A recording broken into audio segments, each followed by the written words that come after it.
The engines hit me before I saw the cabins. I was standing at the edge of my property, looking out over Willow Creek Lake, when the first truck rolled in through the morning fog.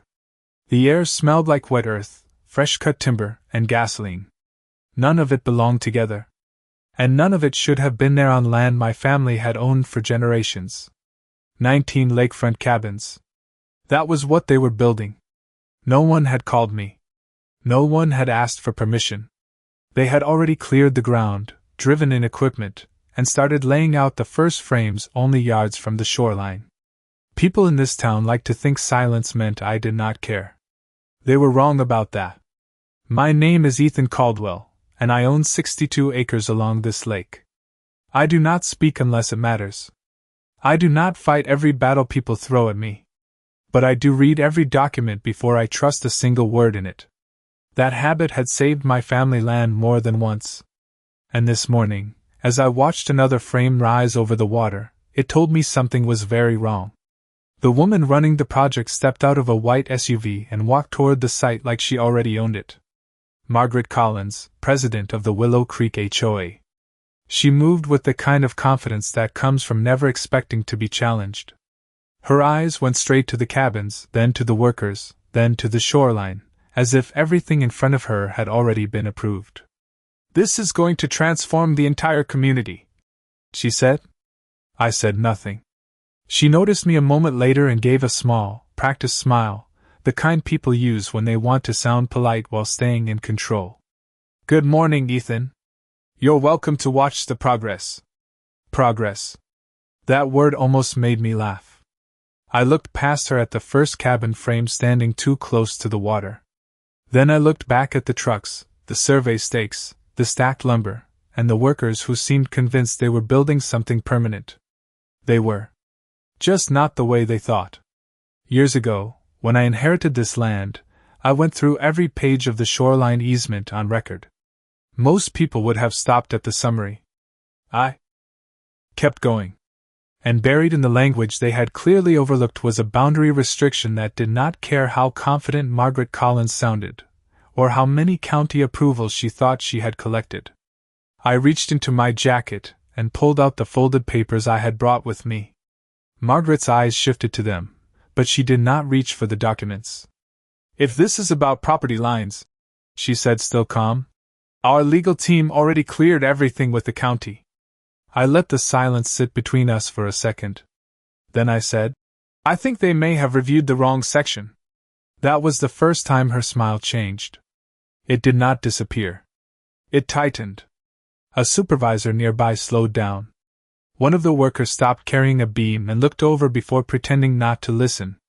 The sound of hammers continued across the lake, but it felt different now. Less like construction. More like a clock starting to tick. I placed the documents on a timber stack beside us.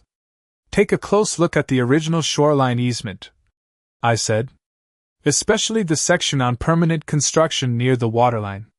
Margaret finally took the papers, but she still did not open them right away.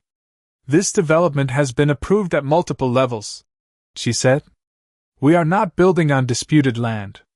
I looked at the first cabin frame again, then at the shoreline behind it. "It should be easy to verify, then." I kept my voice low. I did not need to raise it. Because I already knew something Margaret did not. Closing day was coming. And by the time it arrived, every one of those cabins would already be sitting inside a record they could not undo. The next morning came in cold and quiet. Fog hung low over Willow Creek Lake, softening the outline of the cabins, but it did nothing to soften the mood on the site. The work had already started before sunrise. Trucks were unloading lumber. Workers were setting posts. The whole project moved with the kind of confidence that only comes when people believe they are too far in to stop. I stood at the edge of my land and watched them. No one came near me at first. That was fine. I was not there to make a scene. I was there to measure how long it would take for the truth to reach the right person. Margaret Collins arrived a little after 7, stepping out of her white SUV with a clipboard in hand and that same polished expression on her face. She looked like someone who had already decided the outcome and was simply waiting for the rest of the world to catch up. She spotted me, gave a quick nod, and walked over. "Good morning," she said. "I assume you had a chance to look at the paperwork." "I did," I said. Her expression did not change, but her eyes sharpened slightly. "And?" I looked past her toward the shoreline, where the first row of cabin frames stood closer to the water than they should have. "And I think your team should double-check the easement." She gave a small, polite smile. "Our legal department already reviewed it with the county. Then they can review it again." That was enough to make one of the workers nearby glance over. Margaret noticed it too. She always noticed when an audience started forming. She opened the folder in her hand, glanced at the first page, and then looked back at me like she was trying to decide whether I was bluffing. "This looks like a formality issue," she said. "It's not." The word came out calm, but it landed hard. She turned the page, then another. I watched the pause settle in. That tiny hesitation told me more than her face did. People like Margaret rarely slow down unless something underneath the surface has started to move. Then she said, "Even if there were a boundary concern, the county has already approved the expansion zone." I nodded once. "Then there should be no problem verifying the original recording from 1947. She looked up at me for the first time without the smile. It was still early, but the air around us had already changed. A supervisor nearby stopped pretending not to listen. One of the workers lowered a beam and waited. The site had not gone quiet, but it had definitely become aware of itself. Margaret handed the folder to her assistant without taking her eyes off me. "We'll have our legal team review this internally," she said. That was not an answer. It was a delay. I could see it in the way her fingers tightened on the edge of the clipboard. She was not dismissing the problem anymore. She was calculating it. I looked toward cabin 12, where the frame sat too close to the waterline to be comfortable. The setback was wrong. Not slightly wrong. Wrong enough that once someone measured it carefully, the whole project would start to look different. Margaret followed my gaze. "Construction will continue while we review the documents," she said. I gave a small nod. Of course it would. That was the part they all seemed to believe. If they kept building fast enough, the rest of the world would have to adjust around them. But every board they nailed down, every post they drove into the ground, made the record harder to ignore. I checked my watch. Closing day was getting closer. Not in some vague, distant way. Closer in the way that matters when a deadline is tied to a legal filing and everybody on site is pretending the clock is on their side. Margaret turned away and said something low to the supervisor. I caught just enough of it to know she was pushing the same message she had been pushing all morning. Keep moving. Do not slow down. Handle exceptions later. The hammers started again. The saws came back on. The site tried to resume its rhythm. But the mood had changed. And Margaret knew it. I stayed where I was and watched the shoreline, because now the important part was no longer what they were building. It was what they were about to realize they had built it on. The county inspector arrived just after noon. By then, the sun had burned through most of the morning fog, and the site looked more exposed than before. The cabins were still unfinished, but now they looked less like progress and more like evidence waiting to be examined. I saw the county vehicle pull in slowly and stop near the main access road. 2 inspectors stepped out with folders in hand. Margaret straightened immediately when she saw them. That alone told me she understood the situation had changed. She crossed the gravel lot before they had taken 10 steps. "Thank you for coming," she said, already in control mode. "Everything on this side has been approved through County Expansion Review." One of the inspectors gave her a polite nod, but he was already looking toward the shoreline. I stayed where I was and watched. That was the advantage of not rushing to speak. People reveal a lot when they think they're still steering the conversation. The inspector closest to the water stopped near cabin 9. He crouched slightly, checked the stake in the ground, then looked at the distance between the frame and the shoreline. "This setback doesn't match the map," he said. It was a simple sentence. He did not raise his voice. He did not need to. The site reacted anyway. A worker slowed down. Another stopped lifting a board and looked over.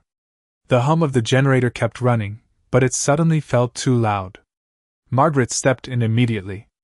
"All measurements were reviewed under county protocol," she said. "There must be a misunderstanding." The inspector did not argue.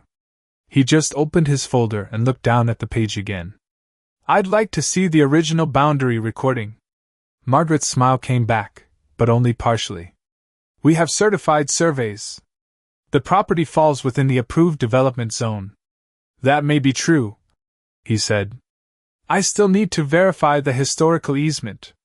Historical easement. That was the first word I had been waiting for all morning. Margaret glanced toward me, just for a second, then back to the inspector. She knew I had not come here empty-handed anymore. The second inspector walked the shoreline a few feet farther down, studying the line where the first cabin frame met the water's edge. He stopped again and called out something to his partner. Not dramatic.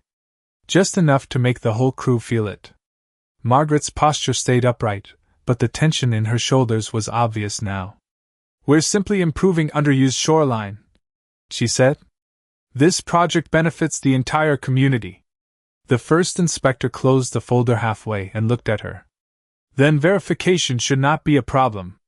That sentence did more damage than a direct accusation would have. I saw it in Margaret's face.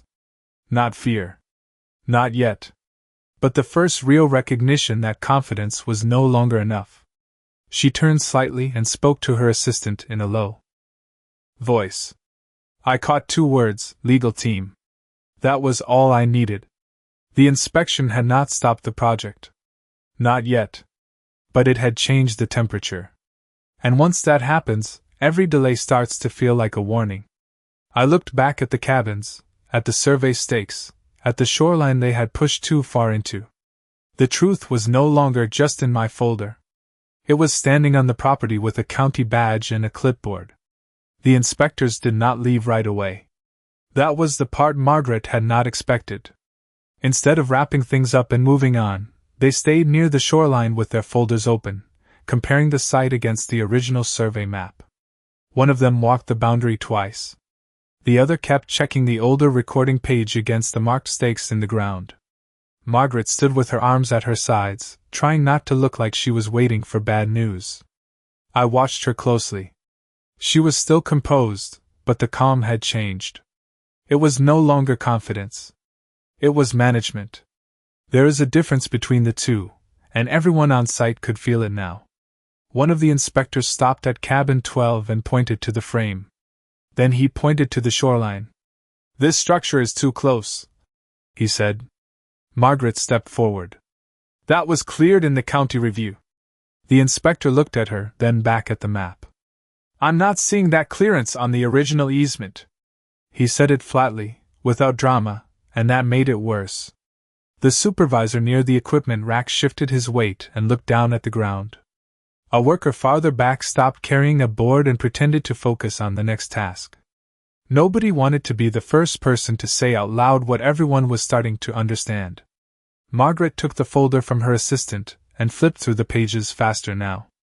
"I want a second check on the measurements," she said. Her voice was still controlled, but it had started to thin. That was when the inspector crouched down near one of the wooden stakes and read the faded marking on it. "This stake doesn't match the current line," he said. "It lines up with the recorded easement boundary." He stood back up and looked across the row of cabins. That was the moment the site went still. Not silent. Still. Even the workers seemed to sense that something had crossed the line between routine and problem. A generator kept running in the background, but it felt far away now. Margaret looked at the second inspector. "Are you saying the boundary was misidentified?" "I'm saying it needs verification," he answered. "Immediately." She let out a small breath through her nose and turned slightly away from him. I could see her thinking, not about the land anymore, but about the next move. That was when she made the mistake of looking at me. Not for long. Just long enough. "You knew this would happen," she said quietly. I didn't answer right away. I looked past her at the lake, where the water moved against the shore like nothing in the world had changed. Then I said, "I knew the record was never wrong. That was all." The inspector wrote something in his file. The second one took a photo of the shoreline stake. Margaret's assistant stopped organizing papers and just held the folder against his chest. The project was still standing, but the certainty around it was not. And once people stop trusting the line they've been following, every step after that starts to feel dangerous. Margaret turned back to the inspectors and tried once more to recover the situation. "We're willing to cooperate fully," she said. "But this can be resolved without shutting down the site." The first inspector did not answer immediately. He simply looked at the map, then at the cabins, then back at the shoreline. "Not before we finish verifying the original recording," he said. And in that moment, the entire property felt different.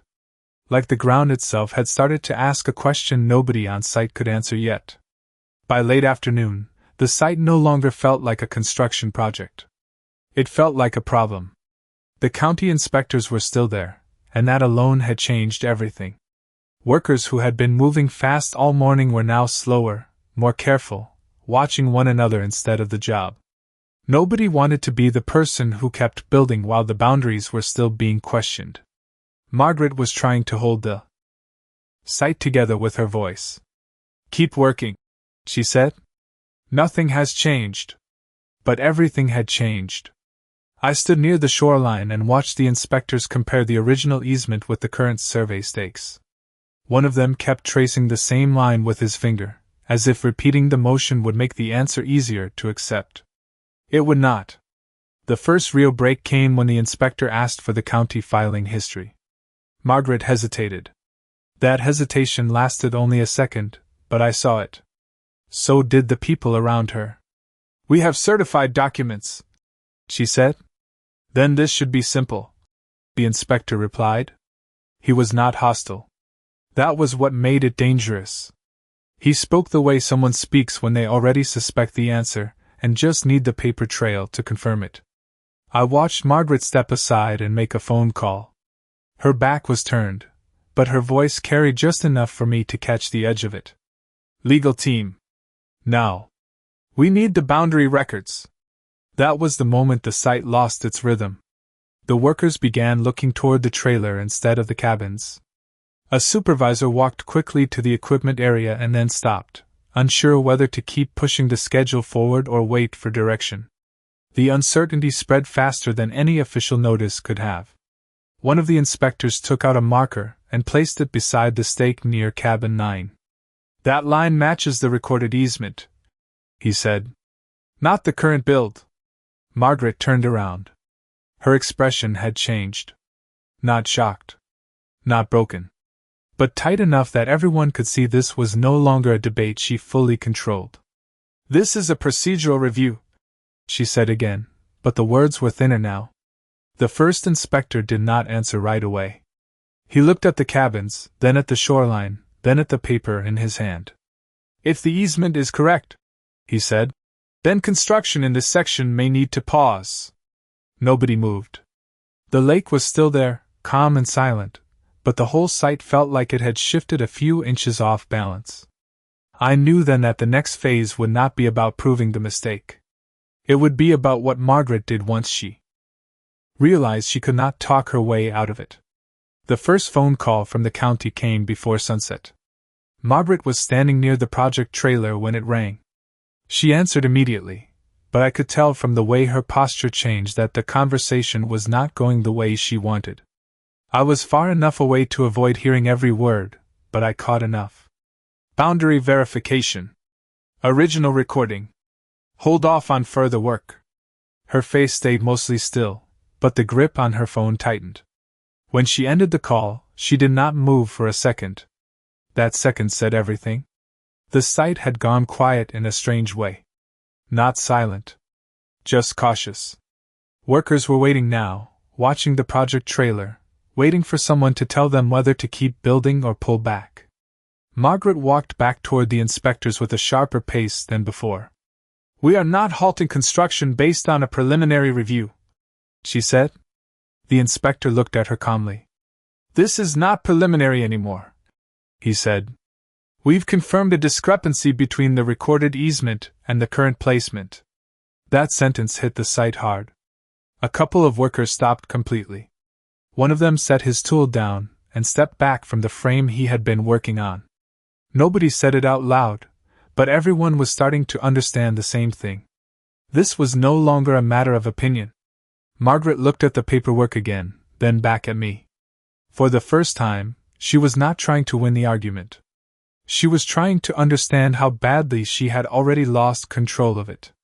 One of her assistants approached quickly, holding out a fresh folder. "County Review Office wants the original survey copy," he said. Margaret did not take it at first. She just stared at the folder like it had insulted her. Then, finally, she took it.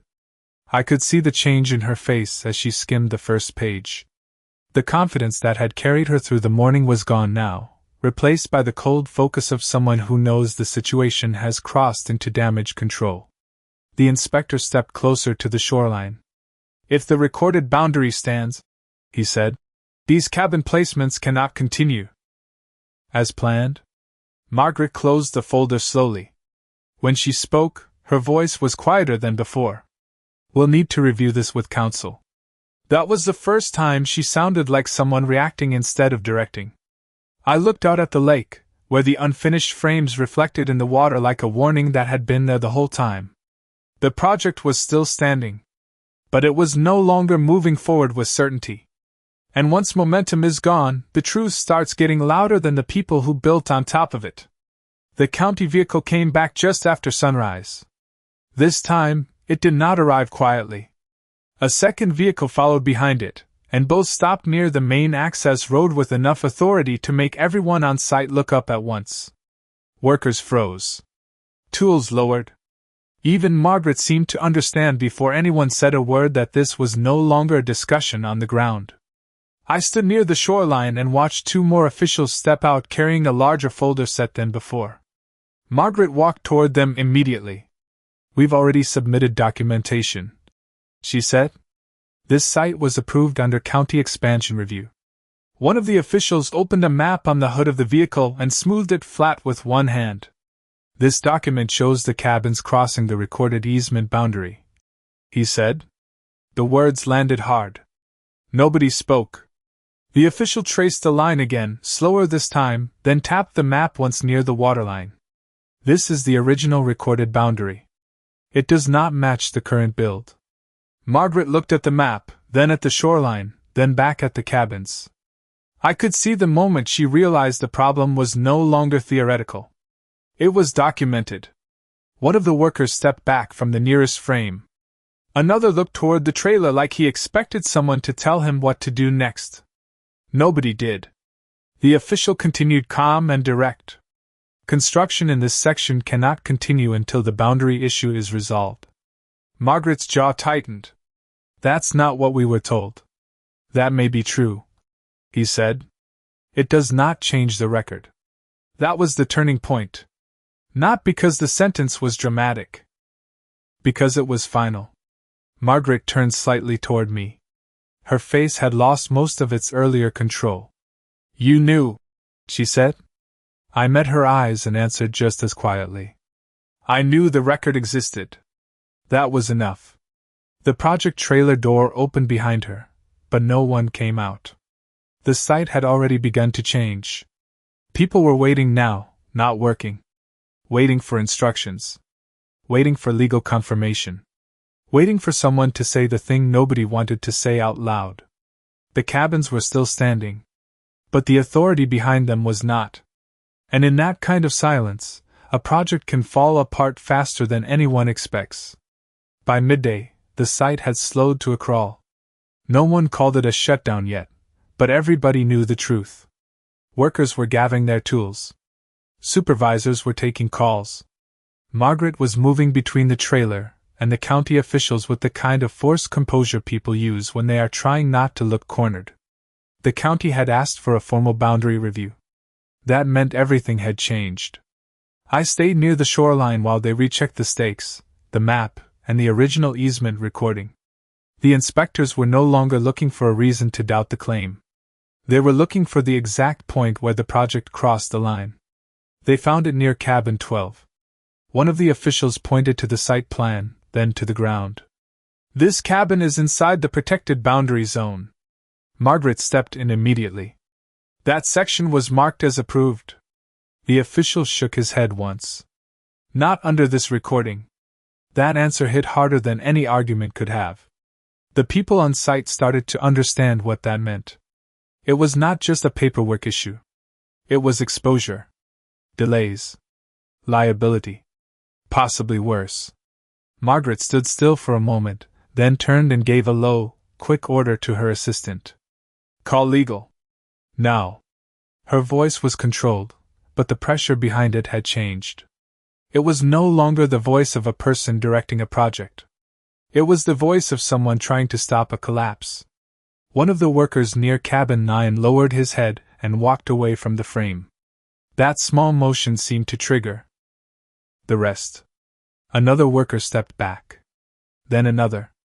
The whole rhythm of the site began to break apart. The county official closed his folder. "Further construction here is not advised until the review is complete." That was the closest thing to a stop order anyone needed. Margaret looked across the cabins, then out toward the lake, and for the first time all day she did not have a response ready. I knew what she was seeing. A project she thought was already won was now sitting inside a record that could not be ignored. She had pushed too far, too fast, and the land had not moved with her. That was the real mistake. Not arrogance. Assuming the shoreline would stay quiet just because she wanted it to. The final notice came that evening. The county had finished its review, and the result was clear. All construction along the disputed shoreline was suspended pending formal resolution. The cabins were still there, unfinished and exposed, but the site had already shifted into a different kind of reality. No more hammering. No more trucks.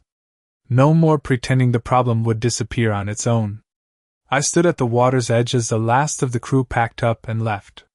Margaret remained near the project trailer with the county officials, speaking in a low voice that carried less confidence than it had that morning. Her posture was different now. Less command. More containment. The lead official handed her the final paperwork. "All 19 structures fall within the verified easement conflict area," he said. "Construction cannot continue until the matter is formally resolved." Margaret took the document slowly. For a long moment, she just stared at it. Then she looked out toward the shoreline and finally understood what had happened here.